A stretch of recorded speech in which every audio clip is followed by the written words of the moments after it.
오늘 특별히 여름 성경학교가 2주가 남았어요. 그렇기 때문에 여름 성경학교 어떻게 진행되는지 여러분들 아시나요? 아니야. 그렇죠. 그러니까 저희 간략한 브리핑이 있을 거니까 좀 그 브리핑도 잘 들어주셔서 여러분들이 각자의 포지션에 맞게 위치해 주셨으면 좋겠어요. 그때 난 이렇게 설명을 했는데 여러분들이 다 이해를 못하면 어떡하지? 그리고 오늘 오지 못하는 채영이 같은 경우에는 문서 파일을 보내줄 테니까 들은 채영이가 옆에서 그 문서 파일로 시작이 내일 오는데요? 내일 온대? 내일 집에 오는데요? 아무튼 오늘 하루 종일 집에 없어요. 난 내일 교회로 온다 이 뜻이잖아요. 아무튼 언제든 채영이 붙잡아서 재현아 이걸 이렇게 진행될 거야. 그런 걸 한번 설명해줘서 다음 주에 내가 또 편했으면 좋겠어요. 오케이? 자 지금 그리고 저기 뭐야 이제 이번 주가 지나면 이제 티셔츠도 발주 들어가고 물품도 발주 들어가고 해서 돈을 써버려서 이제는 더 이상 누를 수 없는 시대가 왔습니다. 그리고 여러분들이 또 브리핑 내용을 보면서 이건 이렇게 바꿔주셨으면 좋겠어요 라고 저한테 건의를 하면 현 상황에 맞게 체크를 검토해보고 바꾸도록 하겠습니다. 아시겠죠? 싫었어요. 어? 전 가기 싫었어요. 라는 기대를. 그건 기각. 자 오늘은 이제 요한계시록 7개의 교회 중에 5번째 교회 사대 교회에 대해서 이야기를 한번 나눠보도록 하겠습니다. 혹시나 모르니까 우리가 저번에 봤던 뮤지컬 순서를 한번 다시 한번 기억해보죠. 첫 번째 교회에서 어떤 일이 일어났죠? 에베소 교회 있어요. 네. 무엇을 든 사람들이 있었어요? 독보. 맞습니다. 돋보기를 들면서 신앙과 사랑은 없고 이놈이 잘하나 못하나 계속 검증만 하는 거야. 그러다 보니까 사람의 망상에서 조직이 와야 되는 일이 벌어졌죠. 자, 두 번째 서먼 학교에서는 어떤 리더가 있었어요. 로보캅이 아니라 로보카폴리가 아닌 폴리캅이라는 지도자가 있었어요. 네. 그 사람의 순교에 대해서 한번 생각해봤고 버가모 교회에서는 아주 그 유명한 디도러바 안디바 그 사람이 있었죠. 네. 디드러바 근데 끝까지 디드러보지 않았죠 뮤지컬에서는. 자 그리고 저번 4일 두아리라 교회 두아디라 저기는 좀 발음이 계속 제가 꼬이는데 두아디라 교회에서는 아주 나쁜 거짓 선지자가 있었어요. 그 사람의 이름은 딩동벨이 아니라 뱅동님. 이세벨. 네, 주여. 이를 어찌합니까? 자, 이제 곧 사대교회, 빌라델피아 교회, 라오디게아 교회 이야기를 나누고 이 시리즈는 끝날 예정이에요. 다음에 뭐 할지 그건 그때 가던데 아마 라오디게아 교회까지 하고 그걸 할지도 몰라요. 게임. 코인 시세 공방자. 또요? 그렇지, 시세를 결정해야지. 과연 시세가 올라갈까 내려갈까? 여러분들의 선택에 달려있지. 진짜 많이만 가지고 있는 사람한테는 아무 의미 없지 않아요? 뭐라고? 많이 가지고 있는 사람한테는 의미 없지 않아요? 토익 회수 좀 발동해볼까? 지금 18개밖에 없어요. 여기서 잃어봤자 이제 자, 아무튼 그렇게 돼 있고, 자 이제 사대교회에 대해서 이야기해 보겠습니다. 사대교회에선 좀 집중해줘요. 사대교회는 제가 요한계시록에 대해서 말했죠. 검문소를 통과하기 위해서 로마 사람들은 모르는 단어 그리고 받는 사람은 알아듣는 단어를 쓸 수밖에 없다고요. 그러다 보니까 사대교회에 편지하노라. 하나님의 7영과 7뼈를 가지신 이가 이르되. 아이고 여기 또 알 수 없는 에베소송 단어가 나와요. 하나님의 7영과 7뼈를 가지신 이 사람은 누구일까요? 예수님. 맞습니다. 예수님입니다. 예. 그러니 이것도 예수님의 말씀이라는 거예요. 참 거기서 실제적으로 그 단어의 의미를 알면 내용은 참 심플해요. 그래 여러분들 그걸 알았으면 좋겠는데 자 사대라는 지역에 대해서 한번 좀 이야기를 해볼게요. 사대라는 지역은 어떤 곳이고 하면 과거에 리디아 왕국이라는 곳이 있었대요. 리디아 왕국의 수도가 사대야. 지금의 터키 지역이죠. 거기에 리디아 왕국이 있었고 거기서 상업도시를 한 거야. 자 상업도시였어. 그럼 무슨 일이 많이 일어날까? 돈이 많죠. 돈이 들어오고 나가고가 굉장히 활발해지지. 자 여기서 여러분들이 중요한 경제 관련 내가 힌트 하나 줄게요. 돈은 쌓이는 게 좋을까요? 들어가고 나가는 게 활발하게 진행돼야지 가치가 있을까요? 활발히 해야 네, 그렇습니다. 혹시 여러분들 물질에 대해서 돈은 내가 모아놓기만 하면 좋은 거야 라고 생각했다면 그런 생각은 버려요. 돈은 주고받고 나누면서 경제활동이 활발하게 될 때 경제 시너지 효과가 제일 큽니다. 사람들은 가끔 이걸 모르고 욕심을 부리는 것 같아요. 자, 조금 쓸데없는 TMI였지만 이런 상업도시였고 과거에 리디아 대지진이 일어났어요. 그래서 뮤지컬에서는 그 지진 때문에 불안해하는 사람들의 모습이 나와 있었죠. 검은 옷 입은 사람과 흰 옷 입은 사람들. 자, 이게 가장 키워드죠. 근데 그것을 알고 보니 로마 제국이 야 여기는 중요한 도시야. 빨리 복구시켜. 복구시켜. 이경영 씨좀 따라해볼까? 복구시켜. 진시장.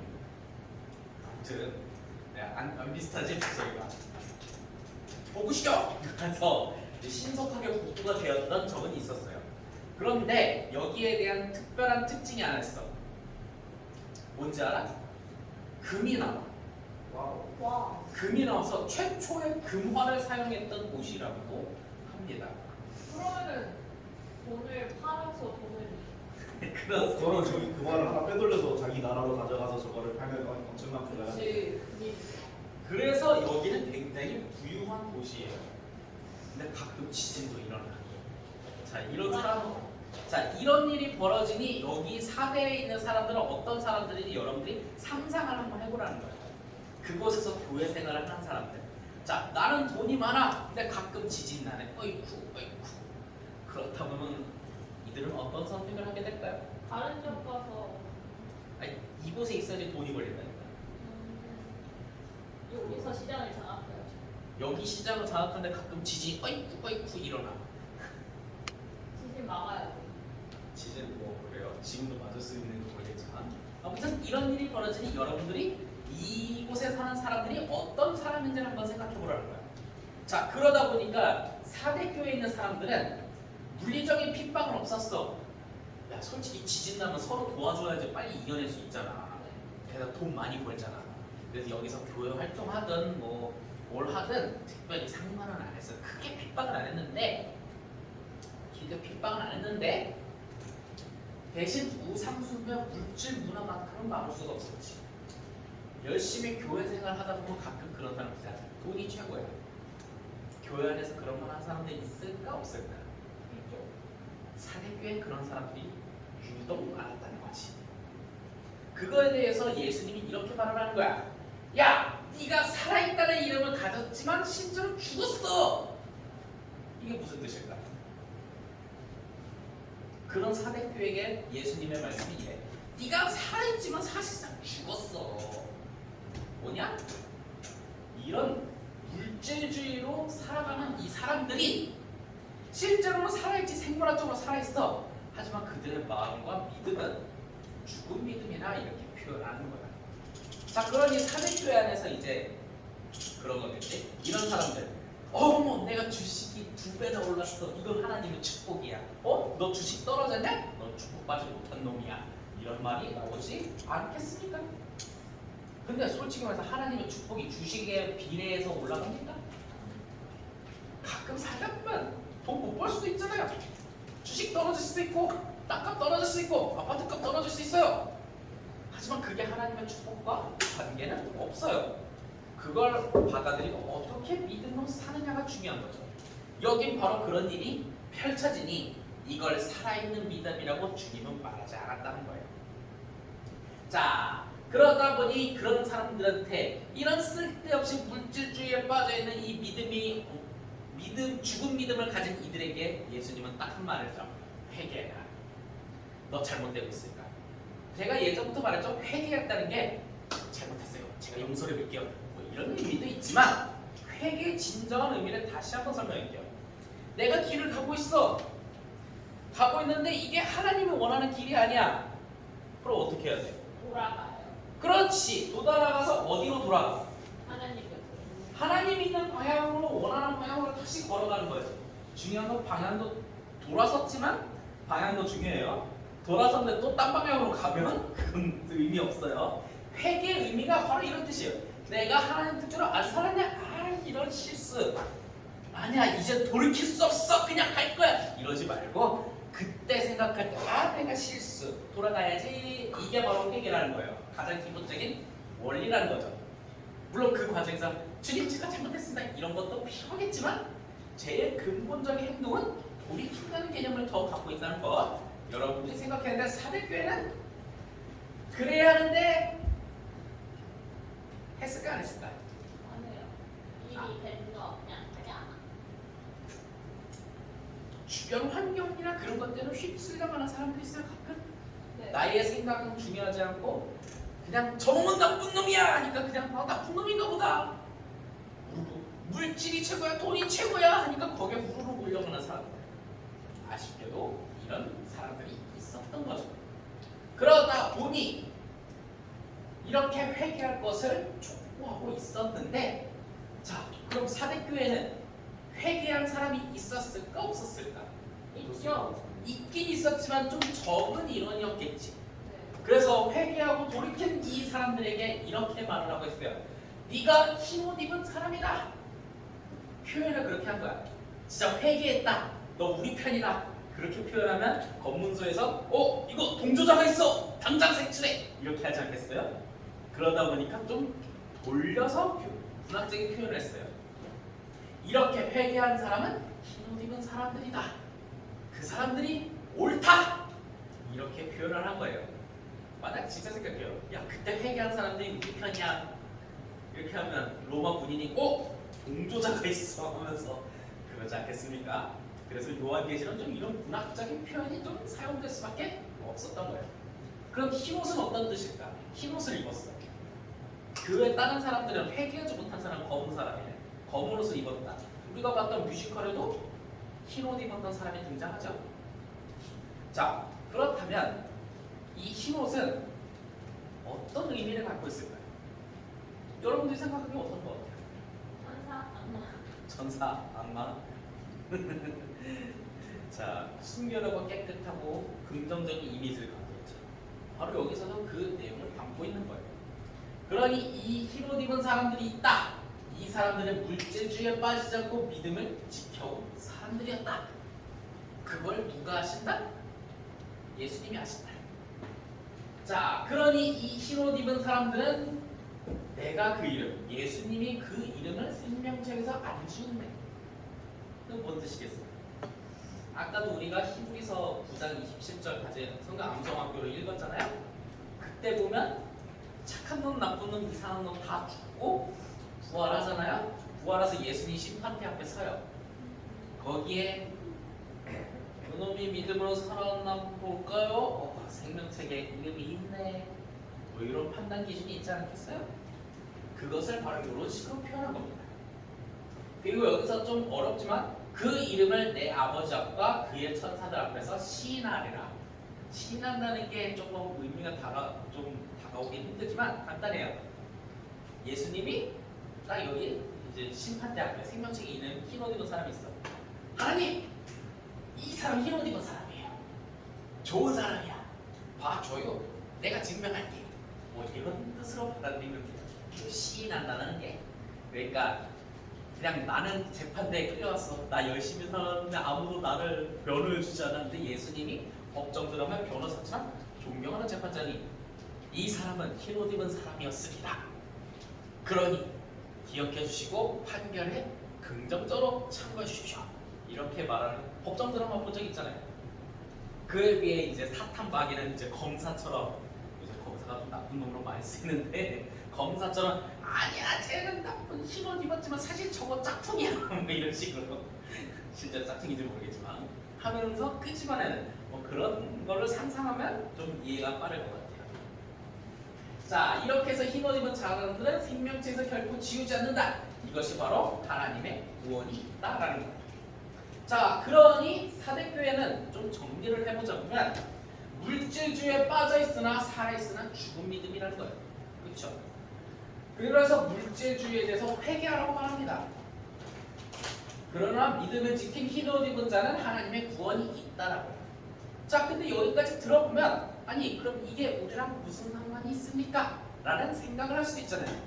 자 우리도 교회 안에서 사람과 사람이 있다 보면 희한하게 뭘 가지고 높고 낮음을 결정하지 않나요? 계급. 그렇죠. 지금은 계급 사회는 없어졌지만 보통 높고 낮음을 결정하는 게 딱 한 마디죠. 너 나이가 몇 살이야? 어디 학교 다녀? 이 정도 기본적으로 하고. 아니 뭐 나이가 적을 수도 있고 많을 수도 있지. 중요한 건 우리가 믿음으로 같이 살아가는 하나의 공동체라는 사실을 잊어버리면 안 된다는 거예요. 그리고 또 우린 이런 짓을 하죠. 너 몇 등 했냐? 평균 몇 점이야? 자, 이렇게 가지고 비교를 하는 거. 솔직히 사대교회에서는 물질주의라고 했지만 간단하게 해서 야, 우리 집 아파트 몇 억이야? 너네 집 아파트는? 이거랑 똑같지 않을까? 근데 우리가 성인이 되기 전까지는 꼭 이런 게 있어요. 뭐 요새 이따 인스타 팔로워 몇이야? 뭐 그런 것도 있겠지만 야, 너 몇 등이냐? 우리 아빠 회사 부장님이야. 너 과장님이야? 이런 것도 있고요. 물론 너희들은 경험했는지 모르겠지만 학교 교실에서 그런 일이 있지 않을까 하는 생각도 해요. 근데 솔직히 말해서 어른이 되고 성인이 되잖아요? 그럼 꼭 이런 거 가지고 또 비교를 해요. 너 대학 어디 갔어? 너 연봉 몇이야? 내가 가상화폐로 내가 비트코인으로 얼마 벌었어? 너 얼마 벌었냐? 가상화폐 안 했어? 아유 465억. 진짜? 예. 진짜 했어? 아니요. 그럼 나 이런 말 55면 50억 개만 아니야? 그랬다. 나도 그 말 듣고서 오징어 기금 생각했어. 야, 만약 400 했다면 나 그 중에 100만 원만 주라. 3천 주식하다고 3천만 원 빌려준 부모 이야기 생겼네. 아무튼 우리 사회는 희한하게 그런 일이 많다는 거예요. 그러니 사대교회에 일어난 이 물질주의는 사실상 우리에게도 있는 일이라는 거예요. 하지만 그런 일이 있다면 그것은 잘못된 생각이니 돌이키고 그럼 나는 흰 옷 입은 사람으로서 살아가기에 뭘 해야 하느냐? 사람에 대한 기준을 그런 물질적인 것으로 그냥 내락하지 말고 똑같은 하나님은 소중한 사람이고 가끔은 이상한 놈도 있지만 착한 놈 나쁜 놈 이상한 놈도 있지만 그래도 하나님의 귀한 사람이라는 것을 우리가 존중해주고 배려할 수 있다는 것. 솔직히 나도 마라탕 먹을 자격이 있다면 쟤도 마라탕 먹을 자격이 있다는 것. 그런 것 정도로 여러분이 이해한다면 나중에 이 말씀이 여러분들 깊이 들어올 거라 확신합니다. 그러니 우리 모두 그런 사람이 흰옷 입은 사람이 되었으면 좋겠습니다. 오케이? 질문 있으십니까? 나쁜 놈, 착한 놈, 이상한 놈 있잖아요. 네. 이상한 착한 놈까지는 알겠는데 나쁜 놈이 나쁜 놈이 오케이에서 뭘 오케이? 아니, 죽은 다음에 네. 심판 받을 때 네. 오케이에서 평가가 돼서 아. 들어가면 좀 이상할 것 같아요. 자 그러면 예를 들어서 살면서 있던 사람이랑 나쁜 짓 하다가 한번 그러니까 나쁜 짓 하고서 후회를 해서 들어간 사람이랑 자 그런 이거죠. 예수 믿는 사람이 나쁜 사람이면 이런 경우를 말하는 거죠. 그런 경우는 어떠냐? 보통 예수 믿는 사람이 나쁜 사람이 될 리가 없잖아. 그리고 우리가 믿음을 가졌잖아. 믿음을 가졌으면 내가 과거에 했던 나쁜 일이 있다면 분명히 그걸 회개할 수 있는 기회를 주님께서 주셔요. 그거를 그 기회를 받지를 못했다, 활용하지 못했다. 그럼 그 사람이 믿음 있는 사람이라고 말하기는 좀 힘들어요. 그리고 만약에 내가 이전에는 나쁘게 살아왔지만 지금 생각하면 그게 나쁜 짓을 지가 깨달았어. 또 회개가 필요한 거예요. 아, 내가 잘못 가고 있는데 돌아갈까? 아니야, 그냥 갈래. 이러면 주님이 주신 복음을 걷어차버린 거죠. 그러니 과거에는 나쁜 사람일 수도 있어요. 하지만 가끔은 거짓된 회개로서도 하는 경우도 있긴 하지만 나중에 죽고 착한 놈 나쁜 놈 이상한 놈 다 죽은 다음에 부활한 후 주님 앞에 판정대 위에 섰을 때 그것까지 속일 수 있을까요? 그러니 가끔은 내가 딱 천국 갔는데 저 나쁜 놈이 저기 와 있어. 그러면 조금 기분은 좀 찝찝하겠지. 아, 설마 그것까지 이해 못하는 주님은 없을 거라고 생각해요. 하나, 분명히 주님의 판정대 앞에서 그는 회개를 했고 이전에는 그 나쁜 행위를 안 하려고 노력한다면 그것 또한 우리가 존중하고 배려해 줘야 하지 않을까 생각해요. 물론 당한 놈은 가슴이 아프겠지만, 근데 솔직히 지금은 좀 무슨 고속도로 뉴스가 많이 나오긴 한데 그 이전에는 학폭위 뉴스가 많이 나왔잖아요. 지금도 나 전산여고. 아 지금도 나오고 있어요? 전산여고에서 3학년 중간대 학교에 못 골라서 죽이고 자기 자살하려다가 잡혔잖아요. 근데 이전에 학폭위 문제도 있었고 해서 아이고 그런 일이 뉴스로만 안 나올 김희진 학교 폭력은 아직도 많아요. 그런 일이 있었군요. 내가 그 소식은 접하지 못해서 지금 처음 알았는데 참 너무하긴 한데, 만약에 이제 나한테 학폭을 가했던 나쁜 사람이 있어. 천국에 갔잖아? 쟤가 왜 왔어? 라는 생각은 들겠지만 그 사람이 나중에 그때는 미안했어, 내가 잘할게, 이런 진심 어린 사과가 있다면, 우리는 물론 그 사람한테 이렇게 팍 주먹 한번 날릴 수는 없잖아요. 그게 배려와 사랑이 아닐까. 물론 거짓된 회개를 하면서 하는 가면 쓴 사람들도 있긴 해요. 하지만 주님의 판정대 앞에서는 그 가면 의미 없다는 거 제가 이렇게 확실하게 말했었습니다. 좀 질문? 예, 거기에 놔주세요. 네, 고맙습니다. 질문이 좀 어떻게 잘 됐네? 네. 자, 그럼 기도하고 빨리 다시 모읍시다. 자, 기도서. 사랑의 하나님 참으로 감사합니다. 사대교회를 통해 살아있으나 죽은 믿음, 물질주의와 세상의 것에 빠져 사는 사람들에 대해서 이야기를 해봅니다.